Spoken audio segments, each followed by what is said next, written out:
Hello there! My name's Brandon and I make pictures out of tiny squares, and this is a quick tutorial about making nice lines and curves in pixel art. Keep in mind that this information isn't to be taken as if it's like an ultimate rule for making pixel art, but it's more of a guidance to consider if you're looking for ways to clean up and edit your work. Let's start with a simple example. You're connecting 2 points of your drawing with a line, so you grab your pencil tool and you draw on that line as best you can. Because of the grid nature of pixel art, often what happens is you get this very jagged looking line that may also have extra pixels on many spots of the line. In the pixel art world, these extra pixels are referred to as doubles, because the pencil tool kind of ran over two adjacent squares on that grid. In this example, the doubles are adding unnecessary thickness and emphasis along the line, and if we only meant to create a line with a single pixel of thickness, these need to be cleaned up. Now, if you're working in a program like Sprite or Pixel Edit, there's a function that prevents the occurrence of doubles.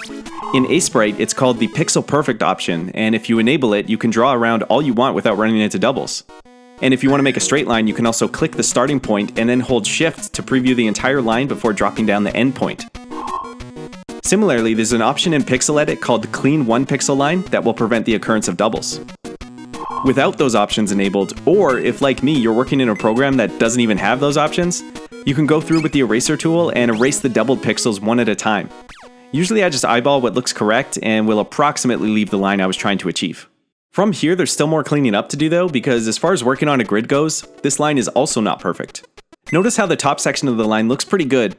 Each part of the line up here is made of nice little 2 pixel wide segments, but the lower area here has a seemingly random pattern of 1 pixel and 2 pixel segments kind of alternating. Like it can't really make up its mind about what kind of line it wants to be. In pixel art, mismatched segments like this are referred to as Jaggies, and they kind of break the flow that the rest of the line was trying to achieve. In some cases, they could be intentional, like if you were trying to make a line that you actually want to have a jagged texture like that, but a lot of times it happens because we're trying to achieve a certain curvature or just working outside of perfectly fit angles and spacing.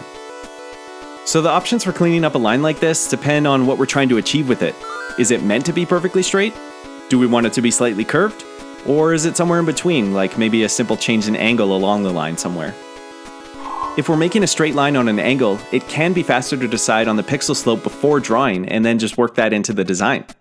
So for example, if we're making the slanted roof of a house, we might decide from the start to make it out of 2 pixel segments and either carefully place each segment and copy paste along, or measure it out with a line tool if that's available.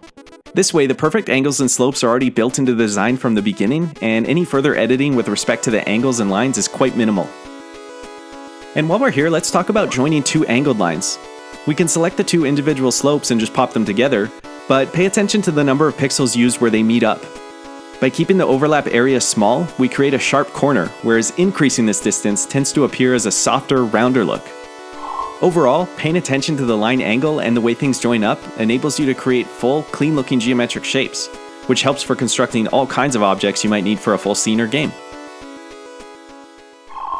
Let's move on to curved lines, which have a little bit of a different tactic.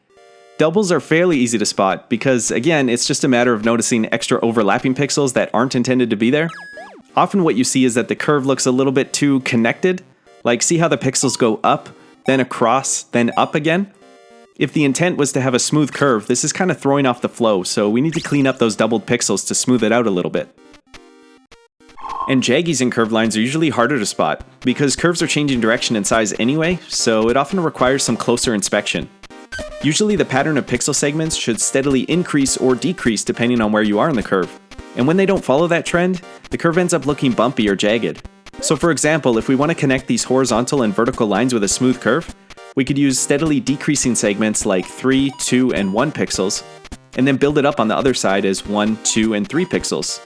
They don't always have to be perfectly symmetrical like this, but for the purpose of this example, the main thing to note is the increasing or decreasing trend around the curve. The number of segments you use and the amount they decrease per step will dictate the curvature of the line.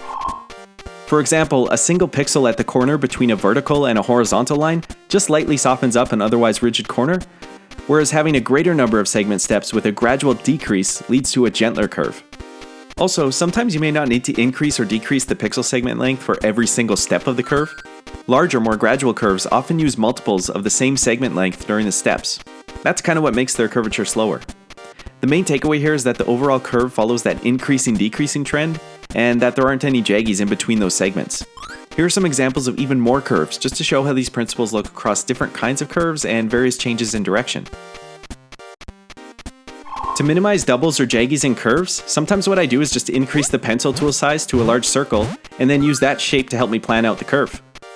Here's a series of increasing circle sizes. Can you spot the one that doesn't look as smooth as the others? If you answered the second one, you're correct. This makes more sense if we look at the outermost row of pixels from these shapes.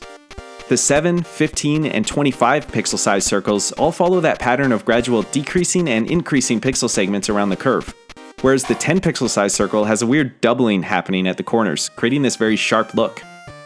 So if we're looking for something that will appear perfectly round, we'll have to keep this kind of thing in mind. That doesn't mean that the 10 pixel example shape isn't useful though. To me it kind of looks like a spiky ball, so I bet a shape like this could work for a mace kind of weapon, or maybe like a magic orb or something. And that's kind of what I mean where we don't need to follow a set of rules per se. It's more about recognizing these construction fundamentals and when to adhere to them or avoid them. Alright, so those were just a few basics about constructing and editing lines and curves. I hope you found it useful and that it helps in your own work. So thanks for watching, and take care and keep it square.